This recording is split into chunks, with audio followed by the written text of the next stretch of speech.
ஆண்டவராகிய இயேசு கிறிஸ்துவின் நாமத்தினாலே இந்த விடுதலை தேடி நிகழ்ச்சிக்கு உங்களை வரவேற்கிறேன்.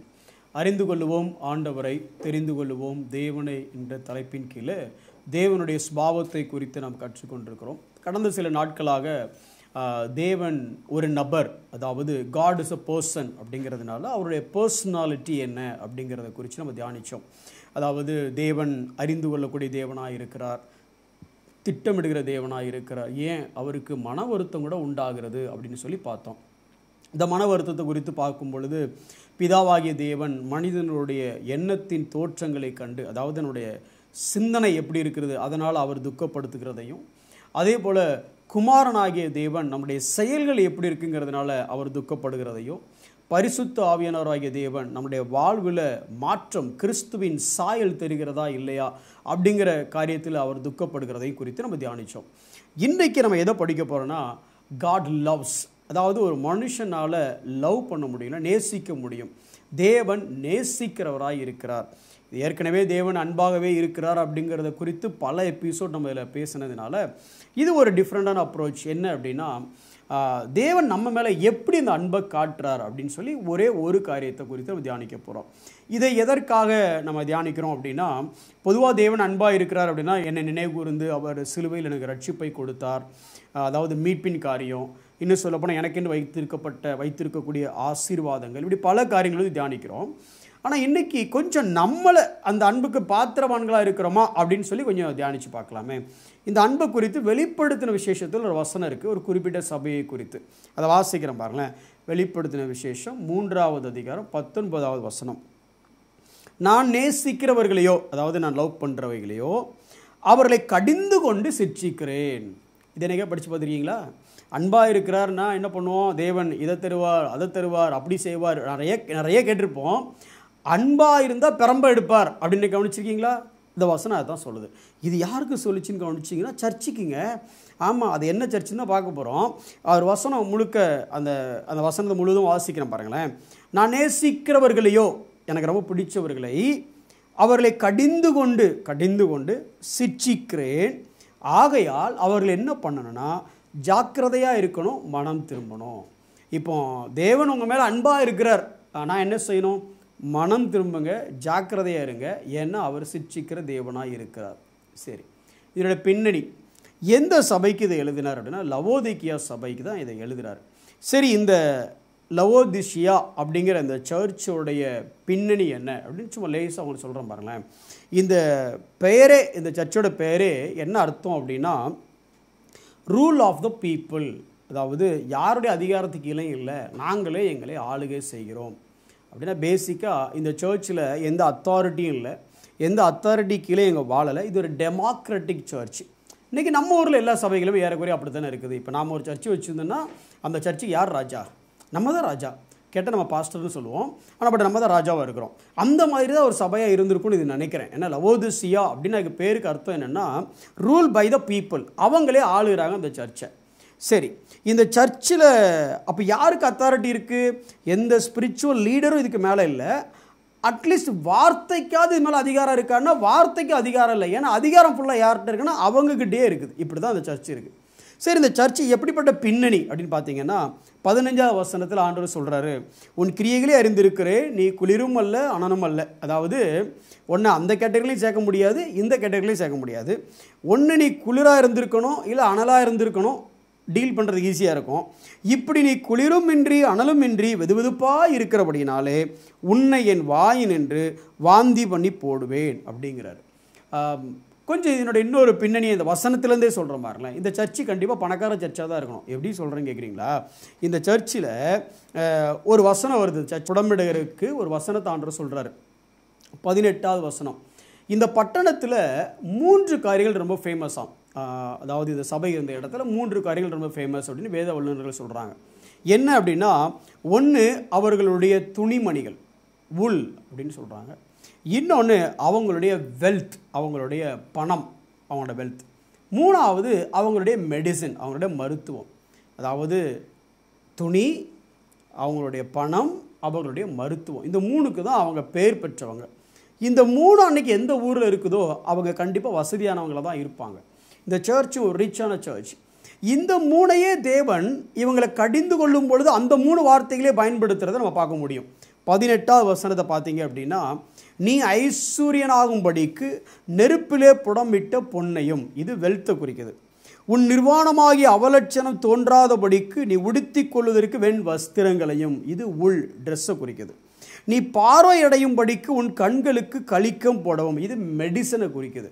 அப்போது நீ இதனால தான் நீ இவ்வளோ அகம்பாவமாக இருக்கிற, அனலும் இல்லாமல் குளிரும் இல்லாமல் இருக்கிற அப்படின்னு சொல்லி அவர்களுக்கு தேவன் எங்கெல்லாம் தப்பாக போச்சோ அதெல்லாம் கொண்டு வந்து ஞாபகப்படுத்துகிறார். என்ன அப்படின்னா, உன்னுடைய நீ எதுக்கு மதிப்பு கொடுக்கணுமோ அதுக்கு மதிப்பு கொடுக்கல, பணத்துக்கும் தங்கத்துக்கும் கொடுக்குற மதிப்பை என் வார்த்தைக்கு நீ கொடுக்கல. 2வது, உன்னோட பார்வை எது மேலே இருக்கு, உன் கண்ணுக்கு மருந்துன்னு சொல்கிறாரு. உன் பார்வை எது மேலே இருக்குன்னா, இந்த உலக பிரகாரமாகவே உன் பார்வை இருக்குது, அந்த பார்வைக்கு மருந்து போட்டு நான் உன்னை மாற்றணும் அப்படிங்கிறதுக்காக கண்ணுக்கு களிக்கும். உன்னோட விஷன் எதை நோக்கி உன்னோட தரிசனம் இருக்குது. அப்போ இந்த காரியத்தை குறித்து ஆண்டவர் பேசுகிறார் பாருங்களேன்.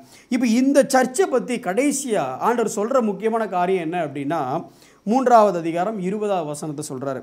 இதோ வாசற்படியில் நின்று தட்டுகிறேன், ஒருவன் என் சத்தத்தை கேட்டு கதவை திறந்தால் அவனிடத்தில் நான் பிரவேசித்து அவனுடைய போஜனம் பண்ணுவேன், அவனும் என்னுடைய போஜனம் பண்ணுவான். இந்த ஒரு அழகான ஒரு 2 எக்ஸ்ட்ரீம் டிரான்சிஷன். அதாவது தேவனுடைய சபை யாரை உள்ளே வச்சிருக்கணுமோ அவரை வெளியே வச்சிருக்கு. ஏன் எங்கன்னு கதவை தட்டுறாரு? வெளியே நின்று கதவை தட்டுகிறேன். எந்த கதவை தட்டுறாரு? சபையோட கதவை தட்டுறாரு. சபைக்கு யார் மூளைக்கல், சபைக்கு யார் அஸ்திபாரம், சபைக்கு யார் தலை, சபைக்கு தலை கிறிஸ்து, சபைக்கு அஸ்திபாரம் கிறிஸ்து, சபைக்கு மூளைக்கல் கிறிஸ்து. ஆனால் இந்த மூளைக்கல், இந்த அஸ்திபாரம், இந்த தலை எங்கே நிற்குது அப்படின்னா அவர் வெளியே நிற்கிறாரு. அப்போ உள்ள யார் அஸ்திபாரமாக இருக்கிறா, யார் மூளைக்கல்லாக இருக்கிறா, இல்லை யார் தலையாக இருக்கிறா அப்படின்னா அதான் தெரியல. அதான் நான் ஏற்கனவே சொன்னேன், லவோதிஷியா அப்படின்னாலே ரூல் ஆஃப் த பீப்புள். அப்போது அவன் இஷ்டத்துக்கு தலையாக இருக்கிறான். நீங்கள் அப்படியே வேதத்தில் பார்த்தீங்க அப்படின்னா யோசுவாவுடைய முடிவு எப்படி முடியும் அப்படின்னா, நானும் என் வீட்டாருமோ வென்றால் கர்த்தரையே ஆராதிப்போம்ல, சேவிப்போம் அப்படின்னு முடிப்பாங்க, ஆராதிக்கிறதையும் தாண்டி. ஆனால் நியாயாதிபதிகள் வரும்பொழுது பார்த்தீங்கன்னா அவன் தன் இஷ்டப்படி அப்படின்னு சொல்லி இந்த வார்த்தையை நியாயாதிபதிகளை அநேக இடத்துல பார்க்கலாம். இன்ஃபேக்ட் அந்த நியாயாதிபதிகள் புஸ்தகம் முடியும் போது கிளைமாக்ஸில் என்ன இருக்கும் அப்படின்னா, இஸ்ரவேலுக்குள்ள ராஜா இல்லாததுனால நியாயாதிபதி யாரும் இல்லைங்க, அதனால் அவன் இஷ்டத்துக்கு வாழ்ந்தான். இதுதான் அந்த அழிவுக்கே காரணம், அவங்க அடிமைத்தனத்துக்கே காரணம். இப்போ இதே கான்செப்ட் எங்கே வருதுன்னா, இந்த சர்ச்லையும் பாருங்கள், கிறிஸ்துவின் சபை, கிறிஸ்துவின் சரீரம், கிறிஸ்துவை மூளைக்கல்லாய் கொண்டிருக்க வேண்டிய சபை, கிறிஸ்துவை அஸ்திபாரமாக வைத்திருக்க வேண்டிய சபை, கிறிஸ்துவை தலையாய் வைத்திருக்க வேண்டிய சபை, இந்த தலை, இந்த அஸ்திபாரம், சரீரம் யாரை வெளியே நிப்பாட்ட? இவர் வெளியே நிப்பாட்டிருக்கு. இவர் வெளியே நின்று தட்டிட்டு இருக்கிறார். டேய், என்னுடைய சர்ச்சு, நான் வெளியே நிற்கிறேன். இதை உங்ககிட்ட ஏன் சொல்கிறேன், இல்லை நம்ம ஏன் படிக்கிறோம் அப்படிங்கிறீங்களா? இன்றைக்கி இந்த லவோதிக்கேய சபை வேற எங்கேயும் இல்லை, நம்ம பக்கத்திலே தான் இருக்குது. நம்ம தான் அந்த லவோதிக்கேய சபை. இந்த உலகத்தினுடைய ஐஸ்வர்யம், பொருளாதாரம், நமக்கு அதிகமாக யோசிச்சு பாருங்கள். நம்மளுடைய பொருளாதாரம், நம்மளுடைய ட்ரெஸ், நம்மளுடைய காஸ்டியூம், அப்புறம் நம்மளோட மெடிக்கேஷனோட ஹெல்த். அதாவது வெல்த்து, ஹெல்த்து, அதுக்கப்புறம் ப்ரிஸ்டீஜ். இந்த 3 தவிர நம்ம இன்றைக்கி வேறு எதையும் தேடி போகிறதே இல்லை. வெல்த்தை தேடுறோம், எதுக்கு ஓடுறோம்? பணம் வேணும்னு ஓடுறோம். 2வது, சரீர ஆரோக்கியங்கிறதுல ரொம்ப முக்கியமாக இருக்கிறோம். இன்றைக்கி பார்த்தீங்கன்னா, இன்றைக்கி காலைல வாக்கிங் போகிறவங்களா இருக்கட்டும், டயட் இருக்கவங்களா இருக்கட்டும், ஏகப்பட்டதாச்சு. ஏன்னா தப்பு இல்லை, நம்மளை அறியாமலே. அடுத்து பார்த்தீங்க அப்படின்னா ட்ரெஸ், மாடல். இன்றைக்கி அந்த ஒரு ஹை எண்டு சொசைட்டிக்கு போயிட்டீங்க அப்படின்னா எவ்வளோ லட்சத்துக்கு ட்ரெஸ்ஸு போட்டு போகிறாரு, எத்தனை ட்ரெஸ்ஸை போடுறாருங்கிறத பெரிய டாக்காகவே இருக்குது. அப்போது இந்த 3 காரியமும் சபைக்குள்ளே இருக்குது பாருங்கள். சபையும் இன்றைக்கி ஹெல்த்தில், வெல்த்தில், அதுக்கடுத்து ஹவு வி லுக் லைக், எப்படி நம்ம வெளியே பார்க்க எப்படி இருக்கிறோங்கிறதுல தான் முக்கியத்துவம் கொடுக்குறோமே தவிர, மற்றபடி தேவ வார்த்தைக்கும் தேவ ஆளுகைக்கும் முக்கியத்துவம் கொடுக்குறோமானா இல்லை. ஏன்னா அவர் வெளியே தான் நிற்கிறாரு. அவர் வெளியே தான் நிற்கிறாரு. யார் ஓனரோ அவர் வெளியே நிற்கிறாரு. சரி, வெளியே நிப்பாட்டின உடனே அவர் என்னை வெளியே நிப்பாட்டிட்டல, உன்னை வச்சுக்கிறேன் அப்படின்னு சொன்னாரா பாருங்கள். அவர் டே ஒரே மிதி கதை உடச்சி உள்ளே வந்துடுவேன் அப்படின்னு சொல்லலை.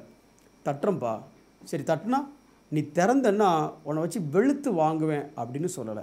என்ன சொல்கிறா பாருங்களேன், நீ திறக்க மட்டும் செஞ்சிட்டேன்னா நான் உள்ளே வந்து பிரவேசித்து அவனுடைய போஜனம் பண்ணுவேன், அவனும் என்னுடைய போஜனம் பண்ணுவான்.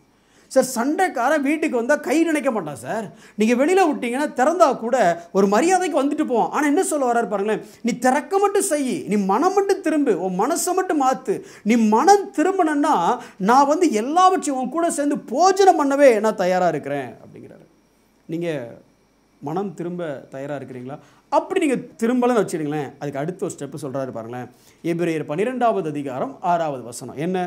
கர்த்தர் எவனிடத்தில் அன்பு கூறுகிறாரோ, ஆப்வியஸாக நீங்கள் சபை உங்கள் மேலே அன்பு கூறுகிறார், அவனை சிட்சித்து தாம் சேர்த்து கொள்கிற எந்த மகனையும் தண்டிக்கிறார் என்று பிள்ளைகளுக்கு சொல்லுகிறது போல உங்களுக்கு புத்திமதியை சொல்லுகிறேன் அப்படின்னு சொல்கிறார். ஒருவேளை நீங்கள் திறக்கலை அப்படின்னா இன்றைக்கி உங்களுக்கு இருக்கிற குட் நியூஸ் என்ன அப்படின்னா, தேவன் சிட்சிக்கிற தேவனாக இருக்கிறார். ஏன் பிரதர்? ஏன்னா உங்கள் மேலே ஒரு அன்பாக இருக்கிறார். இப்போ ஒரு சின்ன ஒரு எக்ஸாம்பிள் மட்டும் சொல்கிறேன் பாருங்களேன். இப்போ ஒரு மாடி ஒரு கிரவுண்ட் ஃப்ளோர், ஒரு மாடி, ஃபஸ்ட்டு மாடியில் உட்காந்துருக்கீங்க, ஃபஸ்ட் ஃப்ளோரில் உட்காந்துருக்கிறீங்க.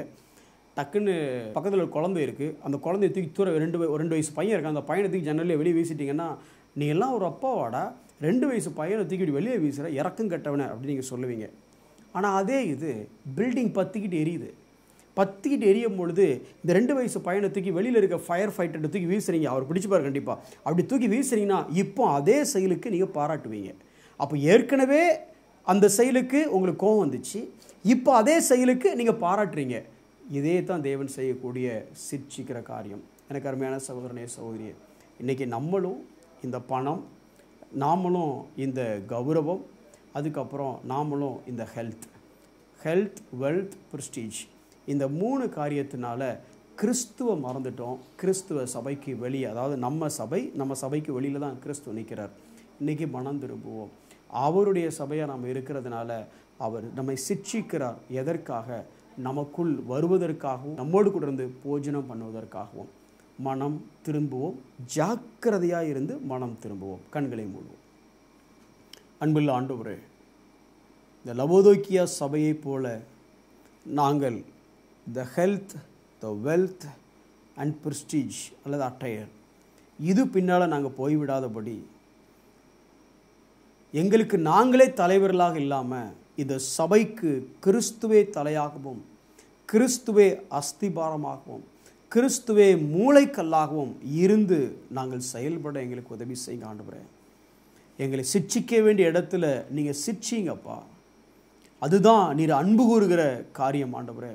உம்முடைய அன்பை நாங்கள் சிட்சிப்பின் மூலமாகவும் ருசிக்க நாங்கள் இடம் கொடுக்கிறோம். காத்துக்கொள்ளும், வழி நடத்தும். இயேசுவின் நாமத்தில் பிதாவே, ஆமென்.